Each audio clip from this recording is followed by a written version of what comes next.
Oke, halo semua dan bertemu lagi bersama Gorioris untuk MotoGP 23 karir di episode ke-83. Gila, udah episode ke-83 loh. Banyak banget. Dan sekarang kita bakal balapan di seri MotoGP atau di seri Asia kedua setelah kemarin di balapan India. Dan sekarang di klasemen poin kita sama Peko makin rapat cuy, tinggal 7 poin saja. Tapi ancaman di belakang ada Johan Zarco yang semakin ngepresin gap point dengan kita berdua. Ini ancaman serius. Maka dari itu kita bakal menggunakan atribut spesial atau helm spesial dengan bertemakan Kamen Rider Beats, yang mana ini pernah kita pakai musim lalu bersama Ducati Factory.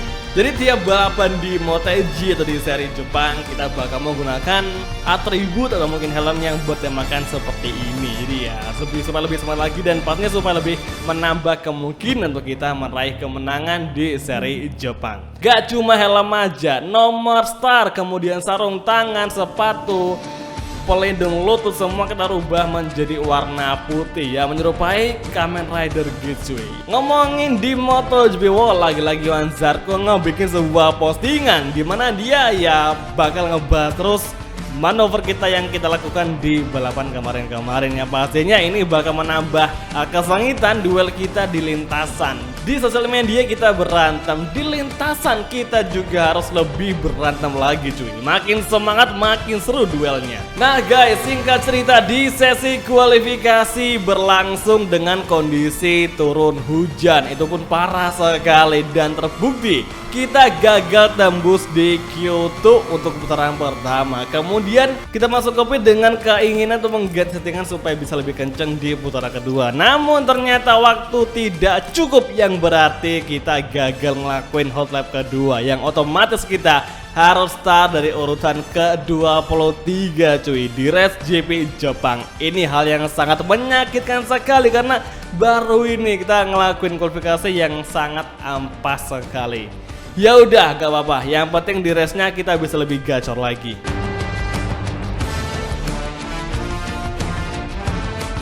Oke guys, tiba kita di sesi race atau di starting grid untuk MotoGP Jepang. Hari ini Alex Rins dengan LCR Honda bakalan start dari pole position. Sementara Johan Zarco akan start dari grid kedua. Makin kesini Johan Zarco semakin menunjukkan performa terbaiknya. Layaknya Jorge Martin di MotoGP game, Johan Zarco begitu sangat kencang sekali. Bahkan di beberapa balapan dia sangat mendominasi dan bisa berkali-kali mengalahkan kita juga. Bahkan sekelas Peko pun tidak bisa mengimbangi laju dari Johan Zarco. Nah ini akan menjadi mimpi buruk juga Johan Zarco sampai bisa mengalahkan kita dan juga Peko di musim ini untuk perebutan juara dunia. Dan race kali ini merupakan balapan dengan tantangan terberat untuk Gross Rio karena kita start dari urutan 23 dan sangat jauh sekali dari pimpinan race cuy. Dan inilah dia sesi race kelas MotoGP Japan Grand Prix Motegi Circuit. It's on the way dan langsung saja kita mulai menuju turn 1. Kita late braking namun nampaknya ada kode dengan Augusto Fernandez, tapi kita berhasil mengambil inside line dan mengovertake Jorge Martin, LCR Honda Rider. Sekarang Marc Marquez, Joan Mir juga akan kita overtaking di inside line. Nice move, bagus sekali. Bahkan Enea juga langsung kita overtaking. Namun sekarang di exit corner turn keempat kita belum bisa mengimbangi laju dari Aleix Espargaro. Namun di entry corner kita late braking dengan kompon depan soft. Gue yakin di lap awal kita akan sangat kencang sekali. Dan juga ada beberapa alasan kenapa kita menggunakan saus, soalnya hari ini mendung dan pastinya bakal ada perubahan cuaca. Semoga saja. Oke, sektor ketiga awal kita overtaking Miguel Oliveira dan saat ini Fabio Quartararo sudah berada di depan mata kita. Ada di tikungan ke-9 V corner. Bahkan juga Kobayashi sudah berada di pandangan kita, yaitu di posisi ke-7. Yamaha mengisi posisi 7, 8 dan juga ke-9. Sementara itu pesaing kita musim ini selain Peko itu Johan Zarco berada di urutan pertama menjadi pimpinan race. Turn ke-12 lewat breaking dan overtaking Fabio Quartararo, bisakah? Dan ada momentum, langsung kita overtaking di bawah tanah last sektor. Rizrio langsung mendefense serangan balik dari Fabio Quartararo. Oke, saat ini Kobayashi juga kita overtaking. Kobayashi melebar hingga keluar jalur melewati gravel. Dan saat ini lap kedua, Kobayashi sudah kita overtaking dan dia gagal kembali melawan. Oke, lap kedua kita masuki soft medium, berfungsi dengan semestinya, bahkan sangat bagus sekali. Membawa kita yang start ke 23 dan astaga malah melebar, sayang sekali. Langsung Kobayashi datang mengovertaking, namun kita bakal libas lagi Kobayashi untuk kita demi kemenangan. Entry Gunner tikungan kelima, hati-hati ke fokus ke fighting. Zarco, Rins, Francesco Bagnaia, Alex Marquez. Oh, Kobayashi datang mengovertaking, namun bisa kita hadang dengan sangat epic. Ini gue rasa Kobayashi tidak ada indikasi untuk ngebantu kita dan memberikan kita dorongan agar bisa meraih podium. Dan gue rasa Kobayashi ada tujuan tersendiri, yaitu mengalahkan kita di GP Jepang. Sebagai teammate-nya itu sangat wajar sekali jika seorang Kobayashi memiliki rasa ambisi untuk mengalahkan rekan timnya, yaitu si Rizrio. Namun kita hari ini masih berada di dalam situasi bertarung ngerebutin gelar juara dunia. Boya Kobayashi ngerti dan paham dengan situasi yang terjadi saat ini, karena sekarang ini notabene kita sebagai satu-satunya wakil Yamaha yang memiliki peluang untuk meraih gelar juara dunia musim ini. Ya mungkin aja Kobayashi, Fabio bisa, namun sekarang gap point saja kita sangat jauh dari mereka bertiga.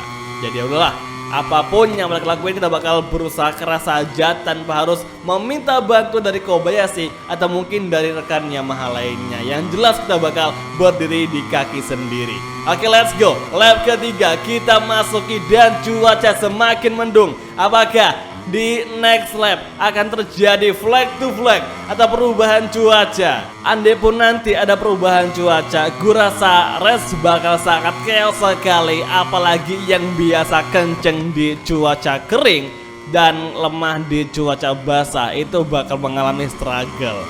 Dan kita pun termasuk orang yang struggle di cuaca basah, namun hanya di seri MotoGP.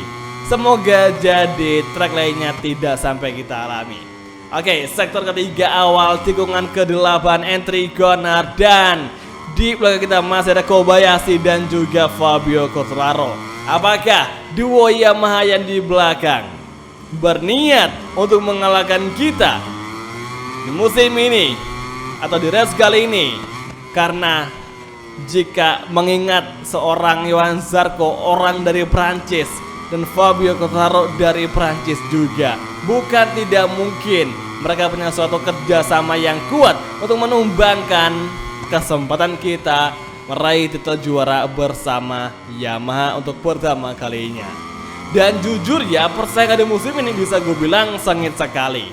Tidak segampang waktu kita pakai Ducati Factory yang pernah setim dengan Francesco Bagnaia. Nah saat ini kita pakai Yamaha cuy, kita kembangin dari nol, bahkan sampai saling bantu dengan Fabio Quartararo, dan sampai saat ini kita sudah berada di posisi yang sangat-sangat Yamaha idamkan. Tapi di klasemen sementara ini jelas banget kita sudah digeser sama Johan Zarco yang diperkirakan akan meraih kemenangan di Japan Grand Prix. Let's see saja akan ada apa yang terjadi di beberapa lap terakhir. Bisa saja Zarco crash, atau mungkin dia ketabrak, atau mungkin justru ada hal lain yang tidak terduga. Misalkan amit-amit kita yang crash dan gagal ngedapetin poin yang lumayan. Ya kita sudah diri, kita start dari urutan 23 dengan soft medium. Ketika race dimulai kita nge-push dari awal agar bisa meraih hasil maksimal. Dengan sekarang kita berada di urutan ke-6. Namun problemnya ban kita depan sudah sangat aus sekali, yang otomatis itu bakal ngebuat kita semakin tersiksa jika kita paksa motor M1 kita buat late braking gitu. Sangat kita harus antisipasi sekali karena kita nggak tahu di manakah batas limit dari motor yang kita pakai.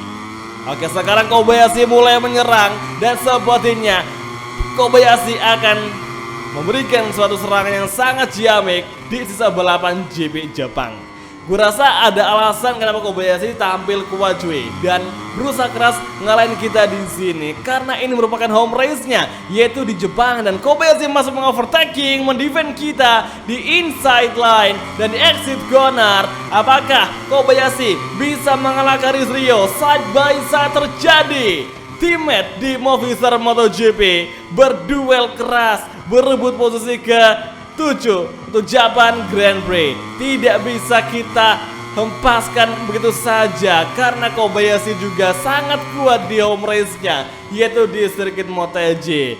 Lawan kita hari ini bukan hanya melawan Ducati, melainkan melawan juga rekan tim sendiri di Movistar Yamaha MotoGP. Apakah drama Lorenzo Rossi akan terjadi lagi di musim ini? Come on guys, keep focus, keep fighting. Kita masih terus bertahan kejaran Kobayashi dan juga Fabio Quartararo, namun yang paling mengancam adalah seorang Kobayashi. Oke, Galam keep focus, keep fighting agak wobble dan langsung saja Kobayashi mengovertake yang kita defense lagi di turn ke-7, turn ke-8 Kobayashi memaksa kita untuk mengalah, namun tidak akan kita biarkan Kobayashi mengalahkan kita hingga di turn ke-9. Nyaris Kobayashi mengovertaking, tapi kita lagi-lagi masih bisa bertahan cuy. Come on. Tinggal 1 setengah lap lagi, Japan Grand Prix akan segera usai. Johan Zarco masih kokoh di posisi pertama.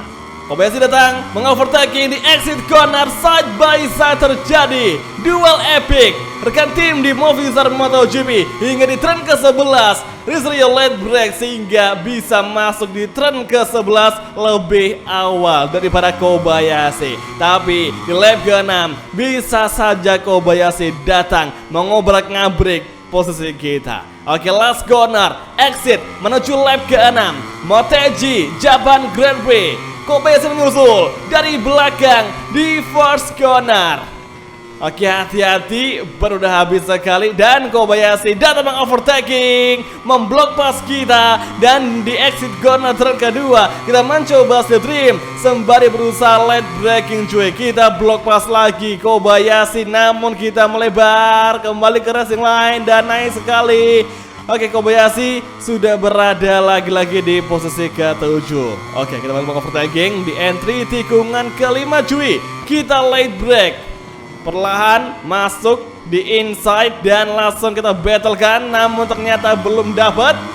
Tikungan high speed corner turn ke-6 menuju turn ke-7 mencari celah kosong dari Kobayashi dan gini sektor 3 awal kita overtaking Kobayashi dari inside London, namun masih belum bisa, tipis sekali. Kemudian di turn ke-9 atau di V corner kita late break lagi, memblok pas Kobayashi dan akhirnya terjadi sudah overtaking terbrutal yang terjadi tadi.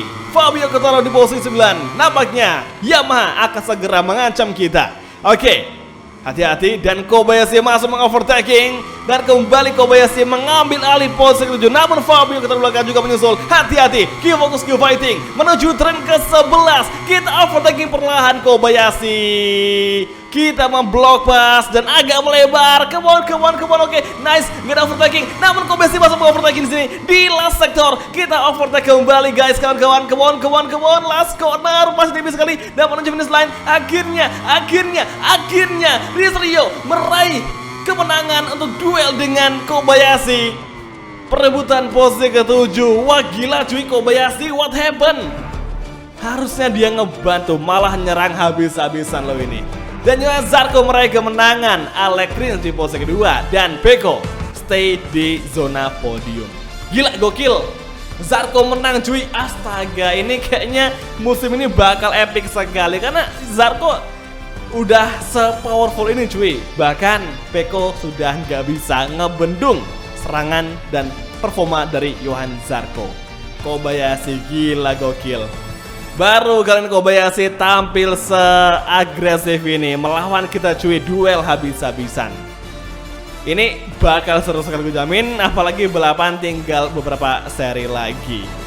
Yaitu di seri Asia tepatnya, di Mandalika, Phillip Island, Thailand, Malaysia, Qatar, dan Valencia. Ya semoga saja kita masih ada kesempatan. Semoga aja. Franco di posisi ke-12. Nah di klasemen yang bikin gue penasaran, langsung aja kita cek nih. Nah kan bener, Zarco sama Haris Rio poinnya sama dengan jarak minus 14 dari Pecco Bagnaia. 3 orang ini memiliki kans terkuat untuk berebut juara dunia musim ini. Pecco, Zarco, sama Haris Rio. Kita tunggu saja siapa yang bakal kencang lagi nanti dan meraih kemenangan di next round, yaitu di home race kita, Mandalika Circuit cuy. Jadi oke semua, langsung aja mengakhiri video kali ini. Langsung aja besok kita bakal balas kekalahan ini kepada Pecco dan Zarco di next round di Mandalika GP. Jadi oke semua, terima kasih nonton dan sampai ketemu lagi di video MotoGP Karir di episode selanjutnya. Oke, thank you, bye dan ciao guys. Sampai jumpa.